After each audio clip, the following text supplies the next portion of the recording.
Obrigada. Bom, boa tarde para todos. Eu estava aqui fazendo essa brincadeira, falando, ela dizia, cumprir o tempo, eu falei, oba, vai sobrar para mim, me dá esse tempinho que eu vou precisar. Primeiro eu quero agradecer aqui o convite, né, especialmente a subsecretária Nelma. Quero parabenizar pela organização da conferência, especialmente por essa inovação dessa metodologia, então, para a Secretaria e o Conselho. A gente, né, tanto eu quanto Márcia, a gente estava um pouco ansioso, será que isso vai dar certo? Como é que vai ser? Vai ficar repetitivo? As propostas são parecidas, porque a gente já tinha recebido e anteriormente olhado, mas eu acho, agora estou convencida que de fato foi acertada, apesar de ser cansativo, né? Quando a gente vê as propostas se repetindo, mas elas não se repetem por acaso, né? Isso significa que a gente está no bom caminho na construção de um sistema único. Então, estranho seria se cada um aparecesse aqui com uma proposta totalmente diferenciada. É um prazer imenso estar aqui, né, nessa conferência, né? Eu sou professora da UFRJ, mas sou assistente social com muito orgulho, fui assistente social da Prefeitura de Angra. Então, a conferência, participei já de várias, venho participando de várias conferências, é um momento importante a gente rever amigos, é um prazer rever aqui pessoas que trabalhamos juntos, ex-alunos, alunos que viraram profissionais, que são supervisores de alunos, e é um momento em que a gente aprende muito, né?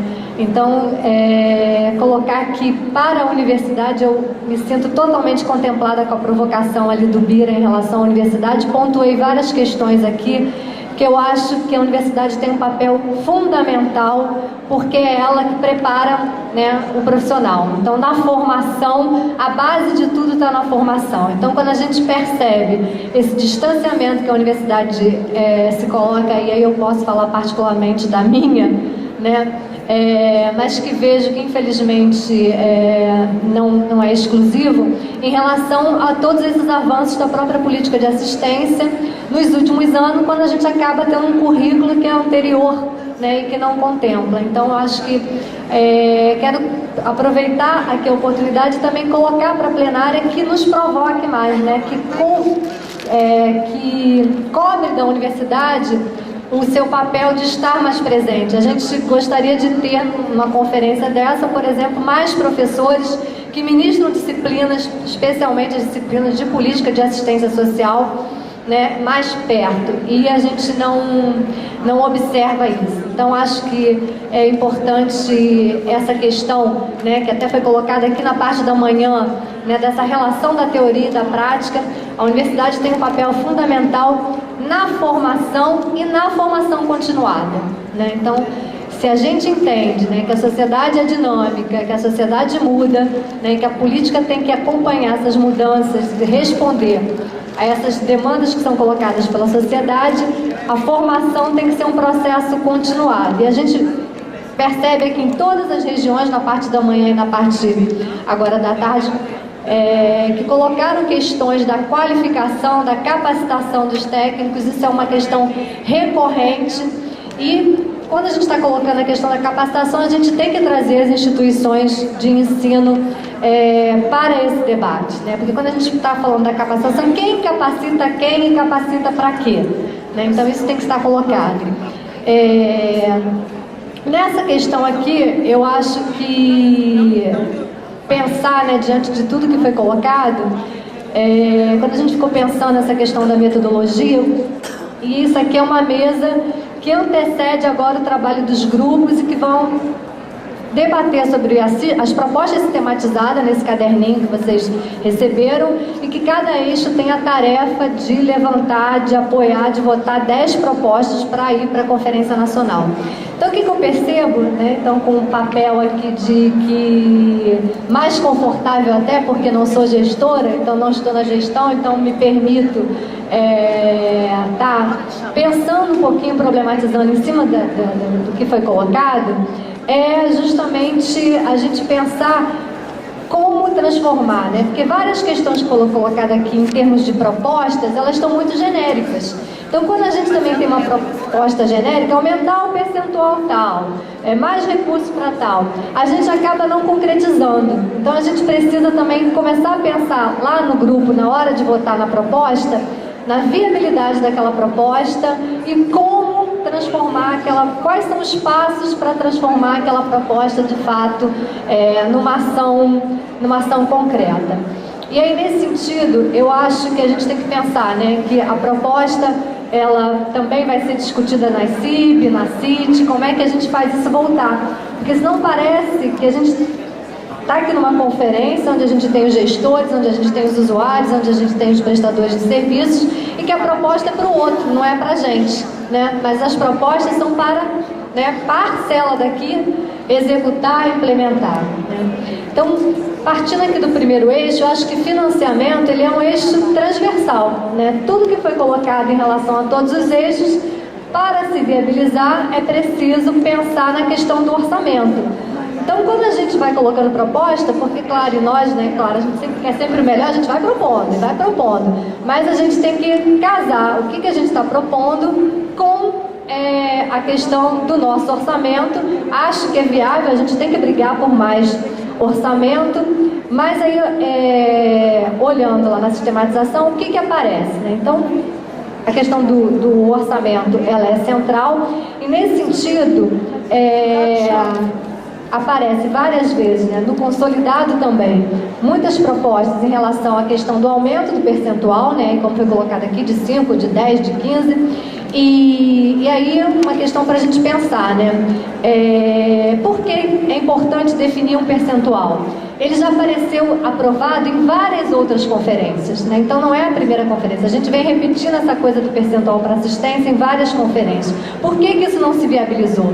Então acho que mais importante que a gente pensar em que tem que aprovar, tem que pensar quais são as estratégias, se a gente acha e defende que o percentual é importante, para que isso seja, para que senão daqui a 2 anos a gente está de novo na conferência brigando para ter um percentual. Tá em cada município esse percentual, quer dizer, então a gente precisa também conhecer o do nosso município em primeiro lugar, saber quanto é que está lá no meu município esse percentual, para a gente trazer essa briga primeiro para mais perto da gente, né? Porque quando a gente pensa em aumentar serviços, muitas propostas em relação à questão da proteção social especial, especialmente a questão dos equipamentos, né? Equipamentos para jovem, para criança, população em situação de rua, para idoso, para mulheres, tudo isso requer orçamento. Então, quais são as etapas, né? Quais são as estratégias que a gente tem que usar, né, para encaminhar para a nacional, porque nos grupos a gente vai discutir proposta para a nacional, para que se garanta um percentual. E depois, em cima de tudo isso que a gente acha que é necessário, 5% vai dar conta, se a gente conquistar isso que a gente está colocando? Então tem questões que elas estão para além, né, só da gente aprovar ou não um percentual de 5, de 10. A gente tem que pensar na viabilidade, mas viabilidade também é luta. Como é que a gente faz para garantir esse percentual?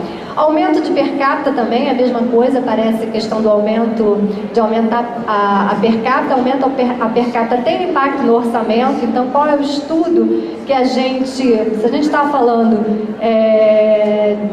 de um aumento que vai impactar o orçamento federal, então o que a gente vai propor para a nacional, para que se estude em termos do orçamento nacional, impacto para que isso se transforme, né, em realidade.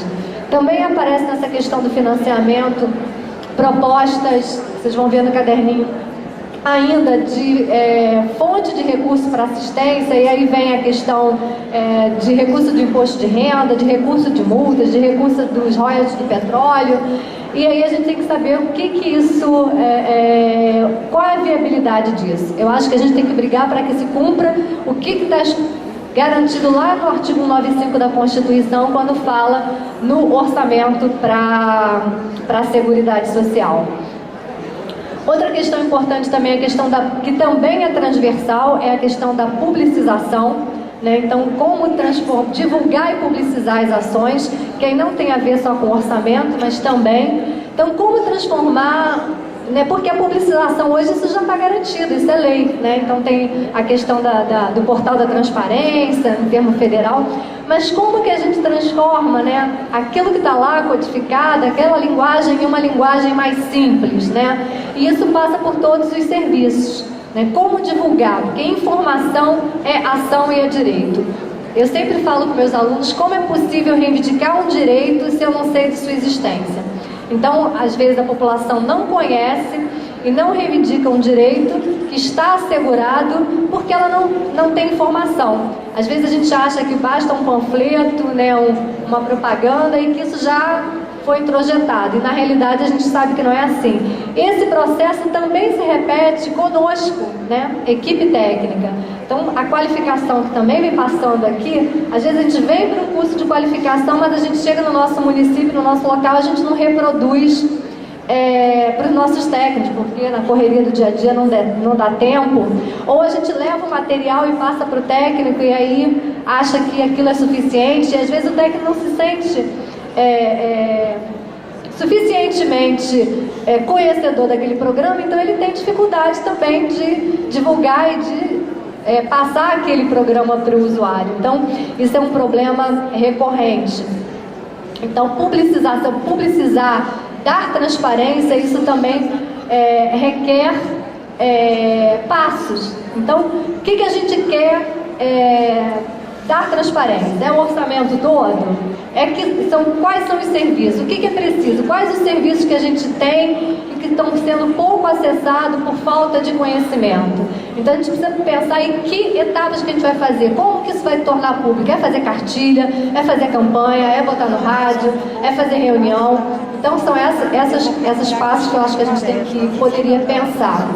Então esse é o caminho, né? Criar mais fóruns de discussão, de debate.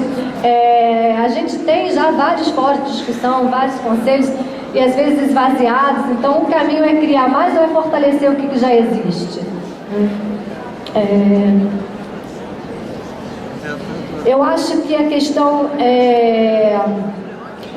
foi colocada aqui ontem pela Valéria, mas a questão dificuldade de gastar o recurso, quer dizer, muitos municípios têm recurso do IGD, têm recurso do IGD SUAS, e encontra e não consegue gastar. Eu não tenho aqui informação da realidade dos municípios no Rio de Janeiro, mas trabalhei no MDS e esse era um problema, e muitas vezes a gente percebe que isso passa justamente pela dificuldade de planejar um projeto, que passa pela questão mesmo da dificuldade técnica. E aí eu volto à questão do papel da universidade. Qual para muitos de nós, eu falo na condição agora de assistente social, várias questões, né, que o avanço da política vem colocando, não estavam contemplados lá na minha formação. Lá na minha formação, por exemplo, não se discutia orçamento, eu não entendia nada. Então, como que eu chego lá na execução do serviço e eu tenho que deparar com a questão do orçamento? Mas eu não sei isso, né? E porque tudo passa pela questão da multifuncionalidade. Então eu não fui preparado para isso, eu não fui preparada para pensar um projeto de alta complexidade. Então como é que a gente busca também parceiros e aliados para nos ajudar a gastar o próprio orçamento, né? Porque às vezes a questão não é falta de recurso, mas é como gastar esse recurso. Na questão, e aí, né, já entrei um pouquinho falando na importância, né? Eu acho que essa questão da vigilância, né, foi colocada aqui, embora ela já faça parte desde o surgimento da aprovação do SUAS, a área da vigilância é a mais nova assim, a ser de fato colocada em prática, e muitos municípios que ainda não têm equipe, né, essa questão do diagnóstico. Então, o que é preciso fazer? Né? Então, para cada município, o que cada município precisa para implantar a área da vigilância no seu local. E a questão da vigilância, então, a questão do planejamento, do monitoramento, da avaliação, tudo isso requer recurso. Se eu não prever isso no orçamento, no ano que vem eu vou continuar com problemas na hora de estruturar o serviço de vigilância. Então a gente tem que ficar atento lá aos prazos da questão da lei orçamentária. Vocês vão ver no caderninho, a questão da vigilância aparece também em várias... tem a ver com a questão da equipe, com a criação de sistema, com fazer o diagnóstico. E aí, como está colocado aqui, vários municípios, a maioria dos municípios brasileiros é de pequeno porte, né? Então a gente tem 70 e poucos %, segundo os últimos dados, se não me engano, do IBGE, de municípios de pequeno porte.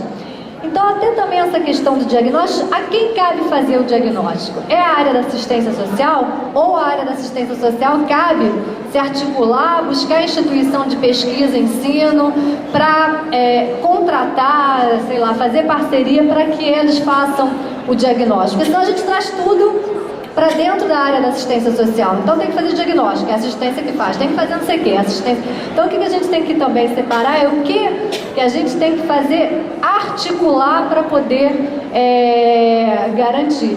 Então essa questão do diagnóstico, eu acho que é fundamental buscar parceria com os institutos de ensino e pesquisa para nos auxiliar na elaboração desse diagnóstico.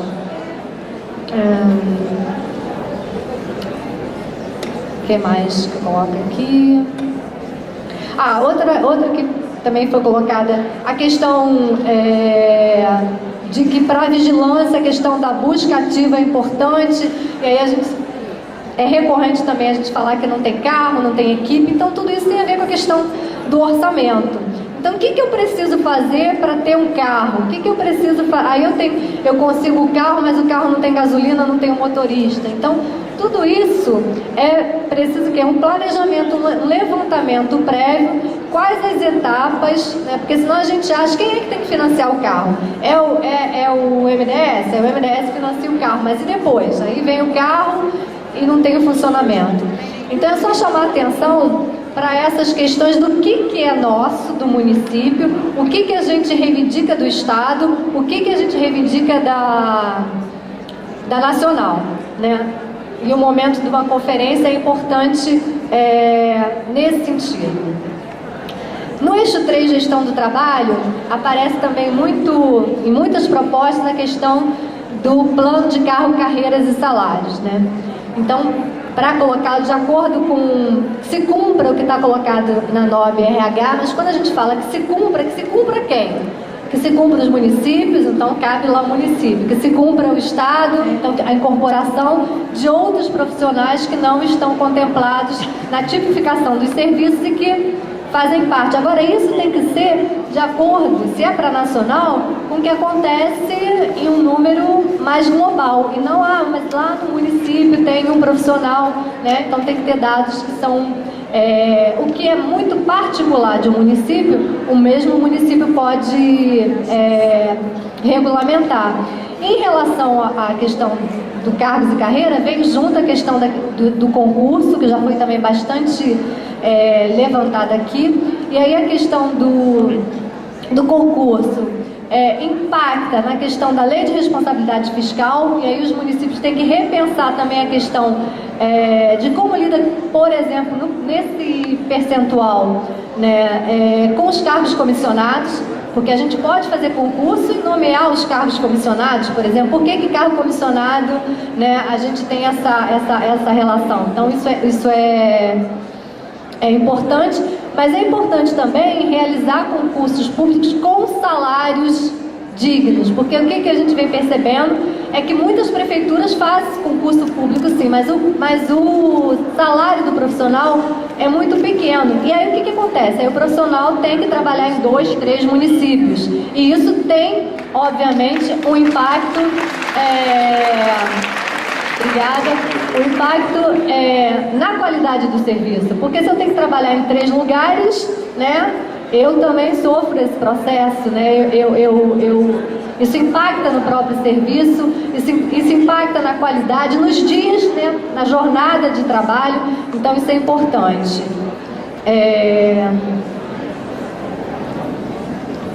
Foi colocado também a questão da capacitação em relação aos deslocamentos, que é complicado, né, as equipes deslocarem para a capital, mas eu também vejo, né, e aí estou me colocando o papel da universidade, como é difícil também a gente conseguir fazer uma capacitação e deslocar equipe para levar para os lugares. Eu acho que isso tem que ser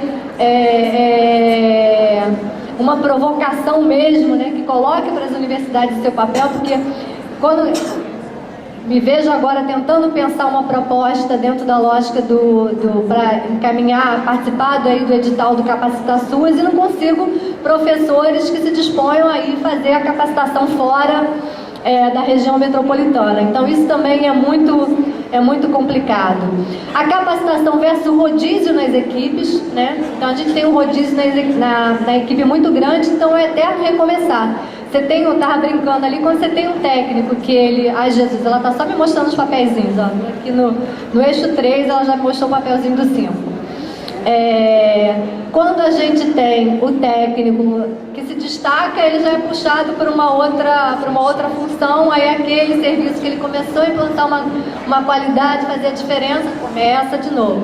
A gente faz a capacitação, daí a pouco muda gestor, muda secretário, muda prefeito, muda todo mundo, e tem que começar a capacitar tudo de novo. Então a gente tem que pensar também nisso, porque às vezes o problema não é nem tanto a falta de curso de capacitação para os técnicos, mas esse rodízio que também complica.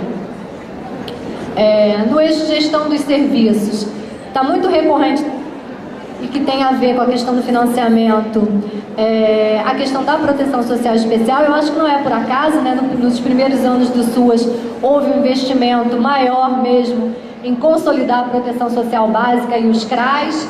No segundo momento, a questão dos CREAs, e hoje vem, né, colocando a questão da necessidade dos equipamentos. Aí aparece a questão de equipamento para idoso, mulher, criança. Uma questão importante é a questão da inclusão produtiva, que é um tema bastante polêmico na área da assistência e que hoje, né, tem uma regulamentação no ACESUAS Trabalho que diz que a definição, que a competência da assistência é mobilizar usuários e articular, mas isso não inviabiliza as várias ações já, né, as oficinas que já existem.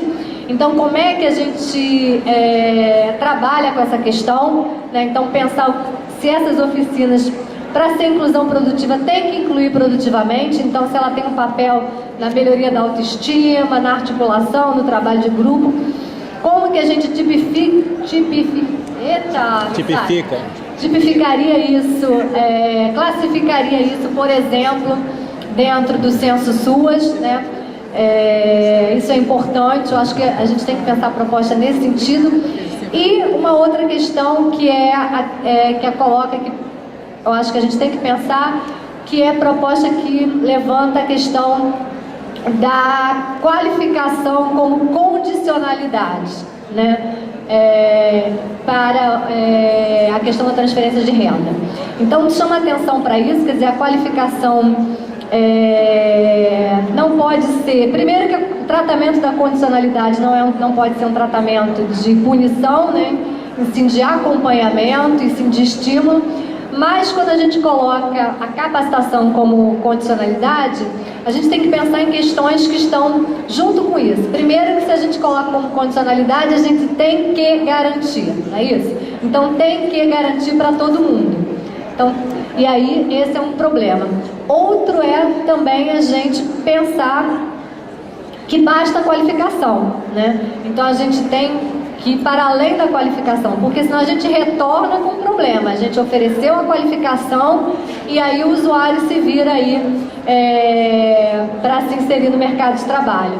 E não é tão simples assim, quer dizer, a gente tem muita gente qualificada e também desempregada. Então é importante que a gente tenha o Pronatec, é importante que a gente tenha os cursos de qualificação, mas isso precisa estar vinculado, precisa estar articulado com a demanda do mercado, porque senão isso não tem impacto na questão da empregabilidade. E aí quando a gente coloca como proposta, como transformar isso em condicionalidade, a gente tem que pensar então na responsabilidade que a gente está trazendo para cada ente federado em relação a isso. Aí aproveito o gancho para falar, para trazer uma questão que foi colocada aqui de manhã, e que é um termo até bastante complicado, que é o termo da questão da porta de saída. Senão a gente, né, acha que a inclusão produtiva é a porta de saída. É claro que a gente tem que valorizar e brigar para que, né, o usuário da assistência social, que ele tenha direito ao trabalho, ao trabalho digno, né? Mas a gente não pode tratar a questão da transferência de renda como dependência do Estado. Então, quando a gente fala, né, ele precisa, né, se qualificar, ter uma inclusão produtiva para ele deixar de depender do Estado, a gente, sem perceber, está colocando que as ações não são direito. Quando a gente trata como dependência, está no campo da benéfica e do favor. Então, eu até brinco também com meus alunos, colocando que todos nós dependemos do Estado. Então, eles estão lá numa universidade pública e eles dependem do Estado. A gente depende do Estado para o transporte, para o saneamento, para várias outras coisas, mas quando chega na hora da assistência, a gente acha que tem que estar dependendo do Estado. Não, não está dependendo, é direito, né? Então, a gente também tem que tratar isso como direito, porque isso daí é importante para a gente trazer a população como aliada. Executando o mesmo tipo de ação, às vezes, que confunde, então a gente não tem ainda, se a saúde, ninguém tem dúvida, a saúde é um direito, a educação é um direito, várias ações no campo da assistência, ainda a própria população ainda não tornou-se nossa aliada, né? Então a gente tem que também, a publicização das ações, a divulgação dos serviços é importante nesse sentido. Só tenho mais um minutinho, então vou correr mais ainda. Na questão da gestão dos benefícios, evidentemente, o conjunto das propostas do caderninho, maior reincidência, tem relação com o BPC, né? Eu acho que essa questão e aí vem a questão de não considerar a renda para mais de uma pessoa com deficiência, como o idoso já conquistou. Que estratégias, então, a gente tem que colocar como proposta para garantir isso? Eu acho que essa é a questão para a gente pensar. A questão da redução da idade de 65 para 60, isso tem um impacto enorme no orçamento. Mas são duas leis federais, como é que o Estatuto é uma lei federal, a LOAS é uma lei federal, que estratégias, então, se a gente quer brigar por isso, que estratégias transformar em proposta para viabilizar isso? Tudo isso também passa por dois últimos pontos que tem a ver com a questão da intersetorialidade, né, com a questão da articulação de políticas. Então, quando passa aqui a questão da dependência química e tantas outras, e que tem essa discussão, mas é papel da assistência, da saúde e tal, eu acho que a gente precisa se debruçar mais pela questão da intersetorialidade, né? Então, e da articulação de políticas. O que cabe para a assistência, então, nessa questão da dependência química? É isso que a gente tem que pensar. O que cabe e não ficar nessa briga, é da saúde, é da assistência. Mas se a gente entende que a assistência tem um papel nessa questão, qual é esse papel? Então, e aí é brigar para que esse papel no campo da assistência seja viabilizado, e aí isso, claro, envolve recurso, envolve toda essa questão. Por último, a questão da regionalização. Eu acho que a questão do consórcio é colocada. É importante, então, Helena estava me falando que parece que a CIB já criou uma comissão para estudar essa questão do consórcio. Isso é muito importante, justamente para a gente não ter experiências, né, em que você briga pelo consórcio e depois fica aquela coisa, mas eu quero trazer para o meu município, e quando trago, a responsabilidade maior é de A, de B e de C, e viabilizar para que a experiência do consórcio depois não acabe aquele equipamento sendo municipalizado e o consórcio sendo inviabilizado. Então, tem várias propostas que colocam isso, a criação de consórcio para resolver problemas, principalmente para os municípios de pequeno porte, de equipamentos da alta complexidade.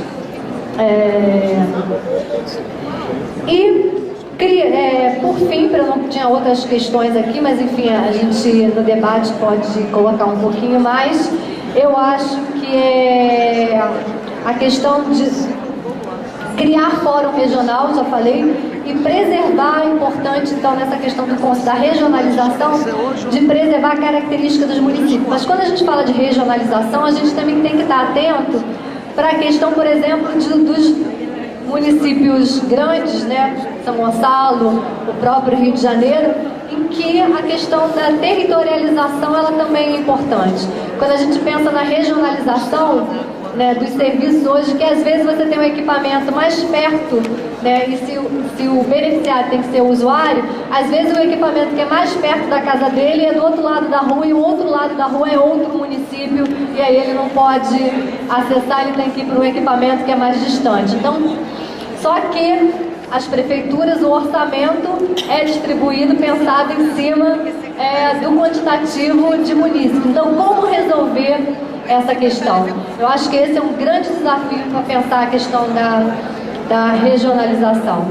Bem, gente, desculpa passar aí do tempo, tem outras coisas aqui, mas espero que a gente gostaria de mais uma vez chamar a atenção para agora esse momento super importante que a gente vai ter depois do debate, que é ir para os grupos, que é prestar atenção em que proposta que a gente vai defender e levar para a nacional, né? Para a gente não repetir proposta que já está aprovada lá atrás e que não foi viabilizada.